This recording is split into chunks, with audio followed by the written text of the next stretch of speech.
Hi, this is Dana Gardner, Principal Analyst at Inter Arbor Solutions, and you're listening to BriefingsDirect. Today we present a sponsored podcast discussion on improving cybersecurity in applications across their entire life cycles. Increasingly, security is being integrated into software design, even as the pressure builds to bring more apps to market faster. Furthermore, such trends as the Internet of Things, hybrid cloud services, mobile first, and DevOps are increasing the demands and complexity of the overall development process.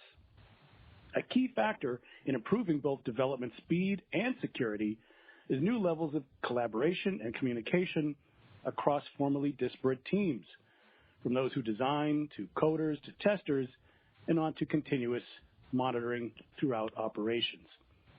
We're here now with two experts from Capgemini and Hewlett Packard Enterprise Alliance to learn how to create the culture, process, and technologies needed to make and keep today's applications as secure as possible.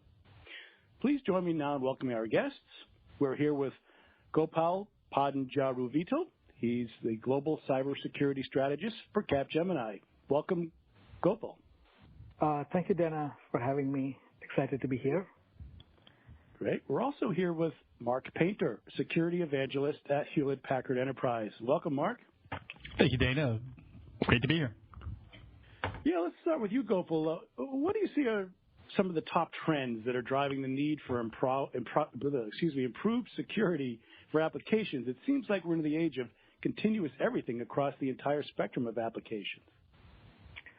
So let me talk about a few trends with some data and focus on why application security is going to become more and more important as we move forward, right? So there's a report saying that there will be 50 billion connected devices by 2020. There was a Cisco report that said that 92% of the devices today, connected devices, are vulnerable. There was an HPE study that came out last year said that 80% of the attacks are now happening at the application layer. So if you put together these three diverse data points coming from three different people, we see that there will be 37 billion devices in 2020 that are deemed to be vulnerable. So that's a very interesting, right? 37 billion devices vulnerable in 2020. We need to change the way that we develop software. The other key trend that we are seeing is agility is becoming a prime driver in application development, where the business would like to have functionality as early as possible. So the whole agile development methodology driving agility is becoming a key. And that is posing some unique problems. We'll come to that later.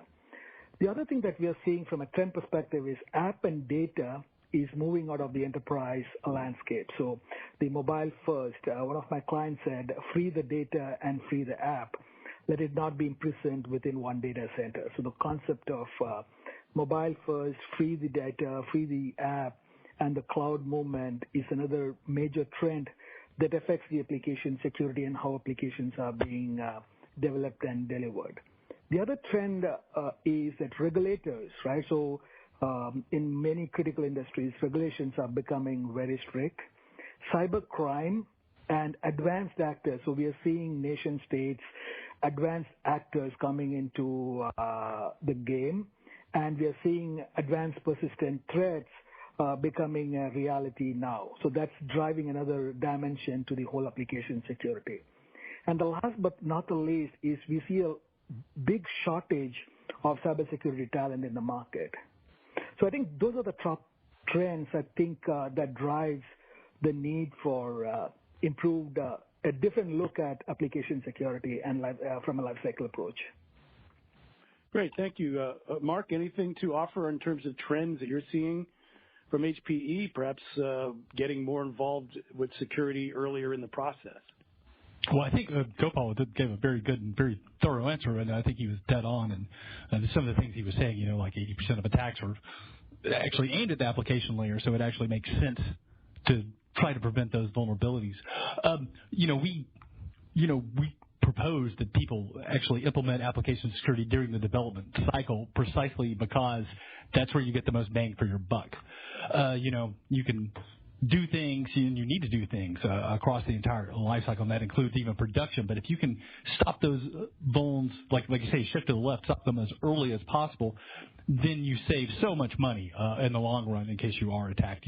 That's we do a study in conjunction with the Ponemon Institute every year, and since 2010, every year it shows that attacks, they increase in frequency, and they're harder to find, and they're also increasingly more costlier to remediate. So it's the right way to do it. You have to bake security in. You just can't simply brush it on. Right. And with the heightened importance of user experience and the need for moving business agility through more rapid iterations of software, is it intuitive to conclude that more rapid development makes it more challenging for security? Or perhaps is there something about doing rapid iterations and doing security that somehow can go hand in hand, a continuous approach? Gopal, any thoughts?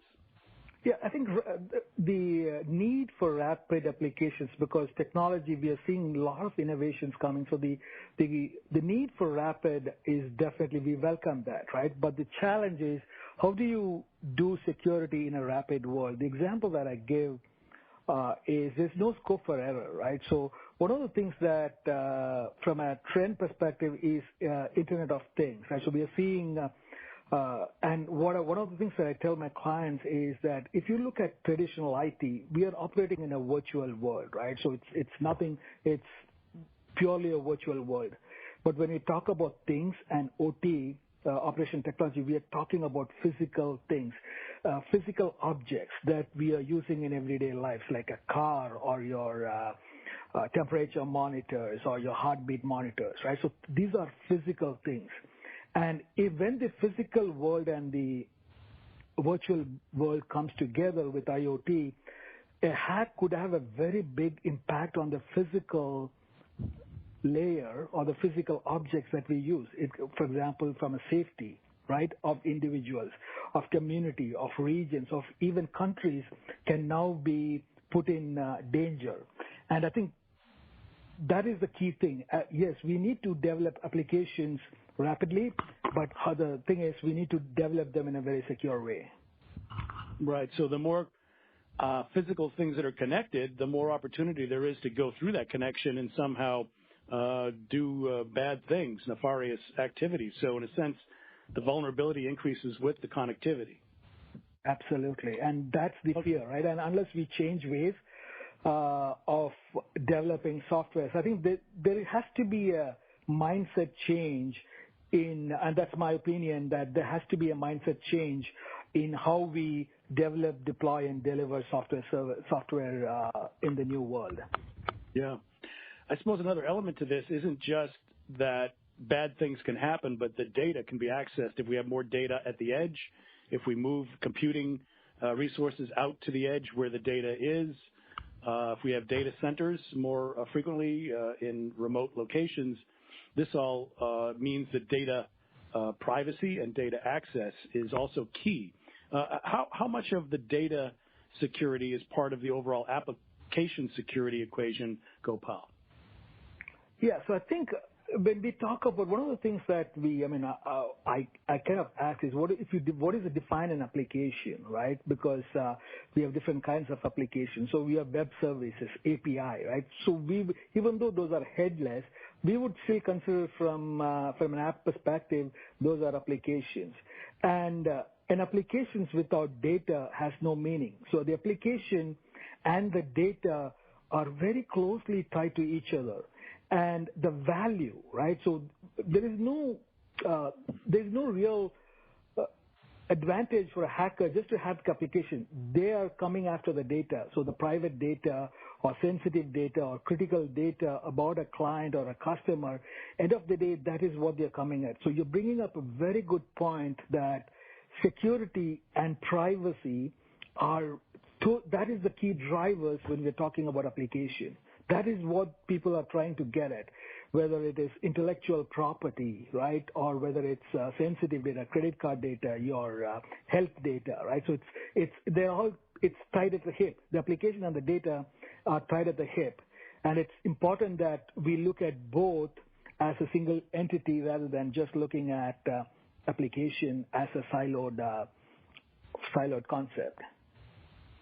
Well, great. Let's look a little bit at how we go about helping organizations approach these problems and solve them. What is it that HPE, Hewlett Packard Enterprise, and Capgemini have done in teaming up to solve these problems? Maybe you could provide Gopal a brief history of how the App Security Alliance with these two organizations has come about. So one of the things that, so Capgemini is a services company, and HPE has great security products that they go to the market, right? So very early on, we realized that there is a very good opportunity for us to partner because we provide services and HPE provides great security products. One of the key things as we move into the agility or into the application development is many of the applications have millions of lines of code. I mean, these are huge applications, and it is absolutely difficult to do a manual assessment. So automation in an agile world, in application worlds, becomes important. And I think that is a key thing that HPE is enabling, automation of security through the security products in the application space. And we bring the services that's going to sit on top of the products.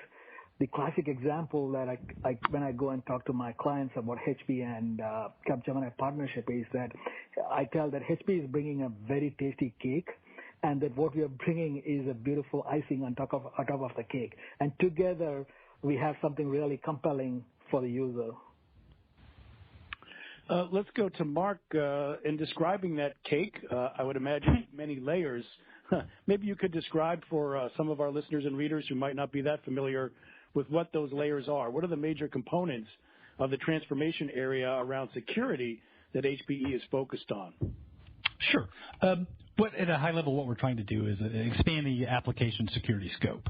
And that basically includes three big buckets, and that's secure development, security testing, and then continuous monitoring and protection. So that obviously during the development phase, you need to build security in while the developers are coding.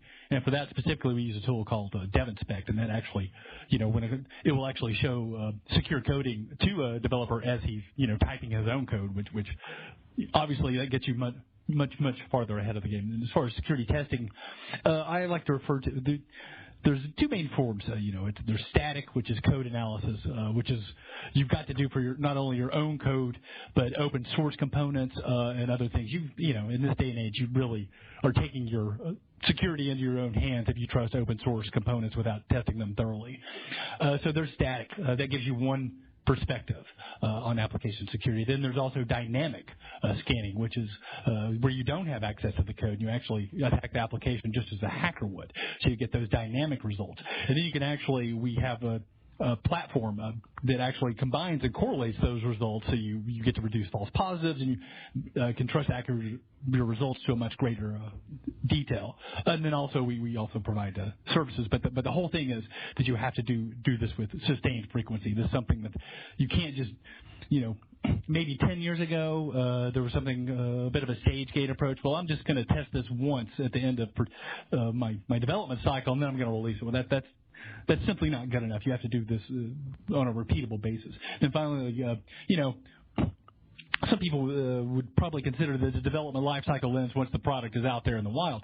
But, if anything, my experience in the security industry has taught me that software plus time equals vulnerability. So you can't stop your security efforts just because something's been released. So you need that continuous monitoring and protection. So one thing we've and this is a new thing in application security, at least if you call something that's almost 2 years old new, but something called App Defender, and you can actually put an agent on the application server, and it will block attacks in real time, which is a really good thing because it's not always convenient to patch your software.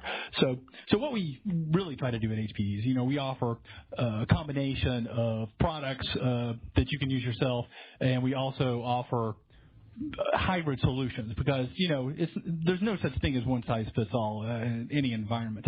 So we also offer, expertise. I know Gopal was talking earlier, I think, about the lack of qualified candidates. I think Forbes has predicted that by 2019, a full quarter of cybersecurity jobs are going to be unfilled.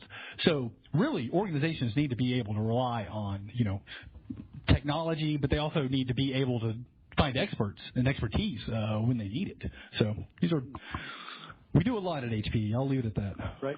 Okay. Gopal, how do these products, these layers in the cake, help with the shifting left concept where we move more concern about vulnerability and security deeper into the design, earlier into the coding and development process? Where do the products help with shifting left?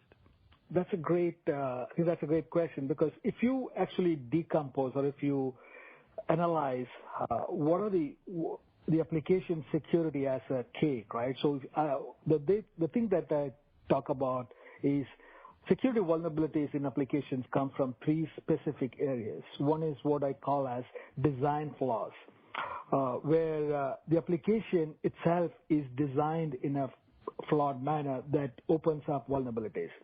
So a bad design in itself causes security vulnerabilities. The second thing is the coding flaws, right? So your design, so if you look in a real product world, the design of so if you take let's say an Apple iPhone or something like that, and if you look at the design of an iPhone, they actually in product, there will be a very close match. But one of the problems we have in the software industry is there is a mismatch, a high level of mismatch between the design and the actual product itself as coded, right? So software is actually coded by the developers, and if the developers are not adding good code, there's a high possibility that vulnerability is introduced because of pure coding.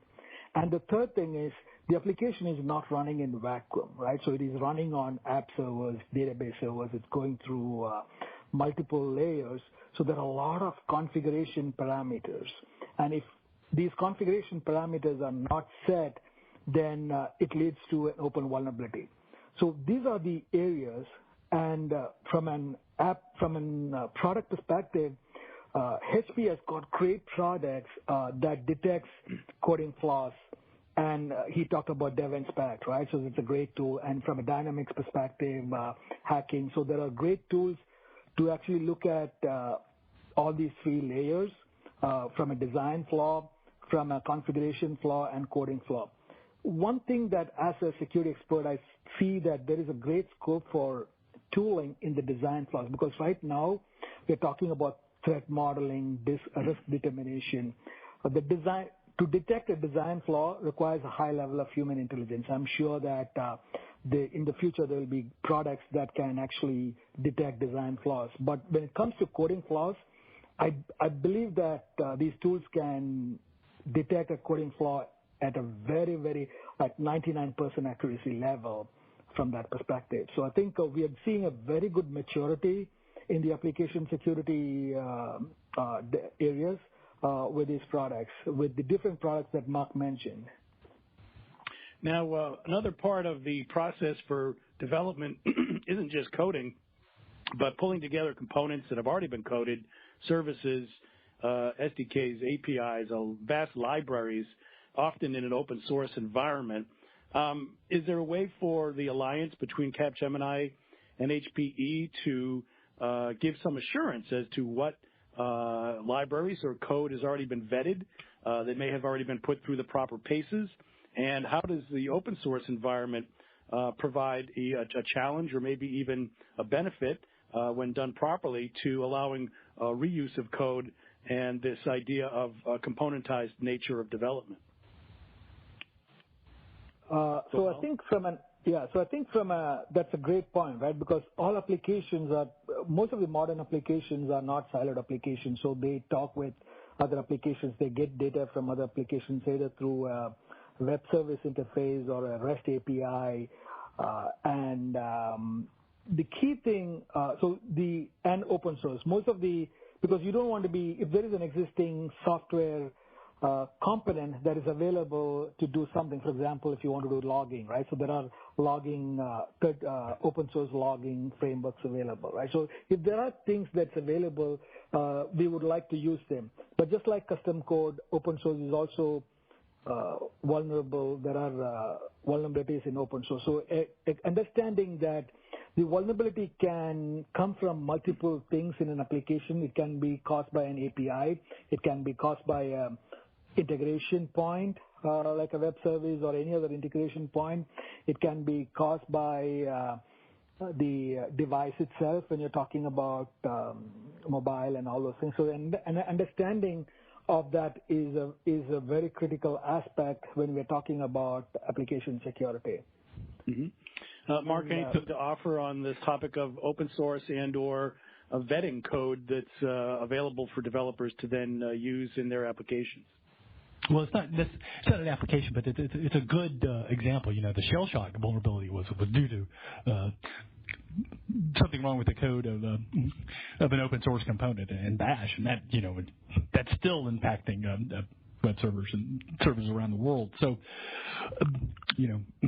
yeah, you can't trust anybody else's code, especially there's so many different flavors of open source component. Red Hat obviously is going to be a little better than your mom and pop development team, but it has to be an integrated part of your process. For sure.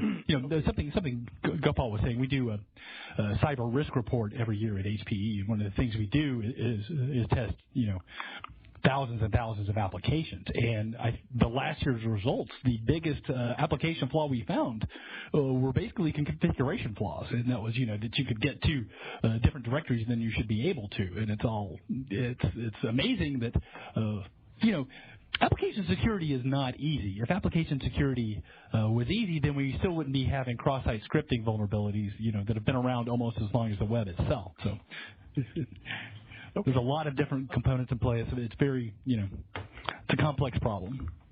Right. So it's important to go to partners and tried and true processes to make sure you don't fall down into some of these holes. Let's move on to another area which is also quite important and difficult, challenging. That is the cultural shift, behavioral changes that are forced when a shift left happens. When you're asking people in a design traditional environment to think about security and operations and configuration management and business service management.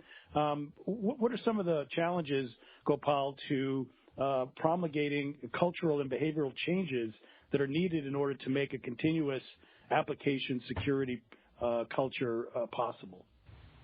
Yeah, that's a great question, Dana. And I think and that's a key aspect, right? Because most of the application development is happening in a distributed team. We are seeing, and things are being assembled, right? So there's different teams building different things, and you are putting together the final application product and deploying it. One of the things, and many of the companies have now started talking about security policies and security standards. Many companies talk about whether it's Java development standards or .NET development. So there are very good industry standards that is coming out. But the challenge is having a policy or standard alone is not sufficient. What I tell my clients is any compliance without enforcement is ineffective.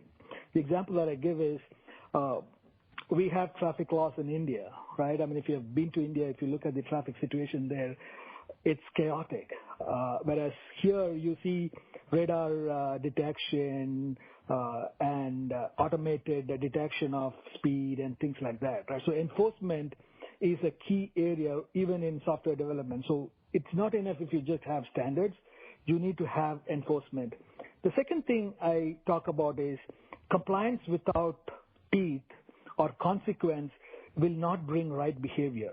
So, for example, if you get caught by a cop and he says, okay, don't do this again, go again, I'll let you go, you're not going to change your behavior. So if you're having a fine or if you have points, right, so consequences is what many times that makes people change behavior. So I think we need to have some kind of a discipline and compliance brought into the application development space. And one of the things that I did for a major client was what I call a zero tolerance. The policy that if you develop an application and if we did find a vulnerability in the application, we will not allow you to deploy. So we have zero tolerance on putting unsecure code once we use one of these great products that HPE has. Once we find an issue with a critical or a high issue that's been reported, we will not let you deploy. This over a period of time caused a real behavioral change, because when you stop productions, it has got impact. It gets noticed at a very higher level, and people start questioning, why didn't this deployment go? And there will be questions. And slowly over a period of time, we were able to actually, because of this compliance and because of the enforcement with consequences, we saw a huge change in behavior in the entire team, right from project managers to business analysts, making sure that they're getting the security non-functional requirement correct, the project managers making sure that the project teams are addressing it, the architect making sure the applications are designed correct, the testers making sure that the testing is thorough so that when it goes into an independent audit or something like that, the applications comes out clean, right? So that behavioral change can happen only it's not enough if you just have standards. You need to have some kind of enforcement with teeth. Now, Mark, in order to have that sort of enforcement, you need to have visibility and measurement.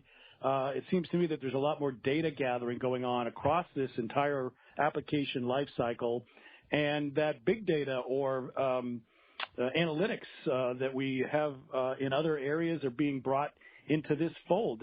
Is there something about automation, orchestration, and data analytics that are part and parcel of the HPE products that could help on this behavioral shift by measuring, verifying, and then demonstrating where things are good or not so good? Let me answer that a little slant, we'll call it. So one thing we propose at HPE is to build it in, and that's the secure coding. But also we just talked about detect and response. We actually have an application product that integrates with our security incident and event monitoring tool from ArcSight. So you can actually get application information, which applications have been a typical blind spot for SIM tools, and you can actually get some of those results you're talking about from our SIM technology, which is really cool. And the problem, at the end of the day, you have to, talk about the mindset. And over the past 10 years in the security industry, I think we've changed from the idea of we're going to block every attack to one that the attackers are already inside your network, and this is part of that detection to actually know where that maybe you didn't find these. You can see active exploitation, in other words, and you can track it down and stop it that way. And you can actually, you can send that information to App Defender, and then you can actually block it that way too. So there's many layers. I think from the mindset and just even the development, 15 years ago, you had to convince people that they needed application security. You don't have to do that now. They know they need it, but they just might not exactly know what they need to do. And really, it's all about making this an opportunity for them to get security right instead of viewing it as some sort of conflict between, the need for speed and agile development and the need to release, balanced against the needs of the enterprise to actually be secure and protect themselves from potential data breaches and potential, data loss and all the compliance issues and now legal challenges from individuals who act and all the way down the line. Mm-hmm. All right, Gopal, before we close out, let's look to the future a little bit. What comes next? Do you expect to see more use of data and measurement and analytics, a science of development, if you will, to help with security issues, perhaps feedback loops that extend from development into production and back? How important do you think this use of more data and analytics will be to the improved automation and overall security posture of these applications?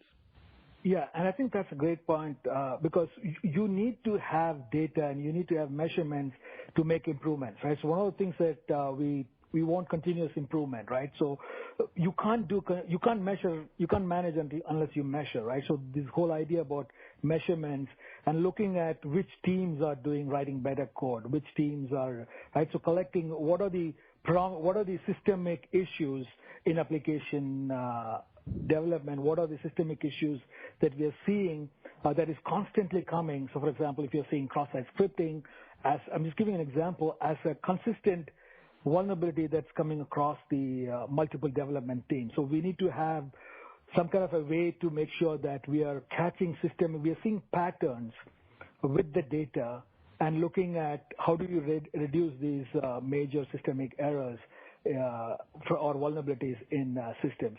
And you will see more and more data collections, data measurements, and applying advanced methods to look at not just the vulnerability aspect of it, but also the behavioral aspect of it. That's something that we are not doing.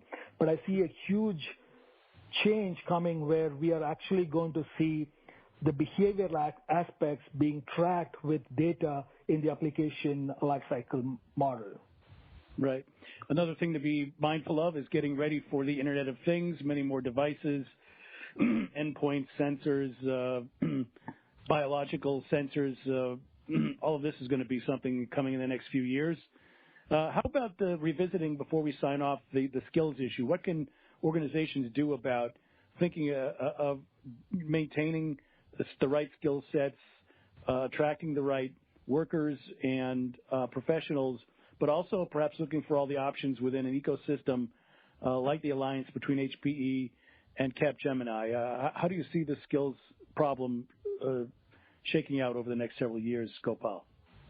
Yeah, and I think if you look at many of the compliance framework like NIST 800 or ISO 2700, there is a big emphasis of control being put in place for security awareness and education. So we are seeing a big drive to drive security education within the whole organizations as a thing. And then we are seeing tools like DevInspect, right? When a developer writes a bad code, if you give the feedback instantly that right now you have written a code that is bad, instead of waiting for 3 months or 4 months and doing a test, we are seeing how these tools are making changes right now by telling a developer right now you have written this bad code, and that changes, right? So we are seeing tools like DevInspect and helping developers to actually make themselves as better code writers. Well, developers are not natural security experts. They need the help. They need help, absolutely. That was my last question to you, Mark. Is can you suggest places that people can go for resources, or how can they start to prepare themselves better for a number of the issues that we've discussed today? It's really almost on an individual basis. I mean, there's plenty of resources on the internet. We provide training as well. One thing, web application security is actually one of the, if you need help, that's one of the easy, or I wouldn't say easy, but that's one of the best places for organizations to leverage, Capgemini, for instance, to do their web application security testing. What I always suggest to organizations is, because, the jobs crunch is such, in fact, that is the number one concern that enterprises have right now as far as securing their enterprise is the lack of qualified applicants, which says a lot when that's a bigger concern than a data breach. So this is something we do a state of the SOC survey every year, and that was the results from the last ones, which was a little surprising. But apart from outsourcing, you need to find those developers who have an interest in security in your organization, and you need to, enable them to learn that and get better, because that's who's going to be your security person in the future, and that's a lot cheaper and a lot more cost-effective than going out and hiring an expert. Because I know one thing, and actually it's a good thing, and I like to tell my boss this repeatedly, that if you have good security people, you're going to have to pay them to keep them. That's just the state of the market as it is now. So you have to leverage that, and you have to obviously rely on automation, but you need, even with automation, you're still going to need that expert. We're not yet at the point where you can just click a button and get a report. It still need somebody to look at it, and if you have interesting results, then you need that person who can go and examine those and go that, the 80-20 rule. You need that person who can go the last 20%. You're going to have automation and tools and what have you to get to that first 80%, but you still need that 20% at the end. Well, great. I'm afraid we'll have to leave it there. We've been discussing improving cybersecurity and applications across their entire life cycles. And we learned how improving both development speed and security comes with new levels of collaboration and communication across disparate teams. So please join me in thanking our guests. We've been here with Gopal Padmanjaru-Vital. He's the Global Cybersecurity Strategist for Capgemini. Thanks so much, Gopal. Thank you, Dana, for having me here today. We've also been listening to Mark Painter, Security Evangelist at Hewlett Packard Enterprise. Thank you, Mark. Thank you, Dana, and thank you, Gopal. Thank you both. Thank you, Mark. And a big thank you as well to our audience for joining us for this Hewlett Packard Enterprise-sponsored application security transformation discussion.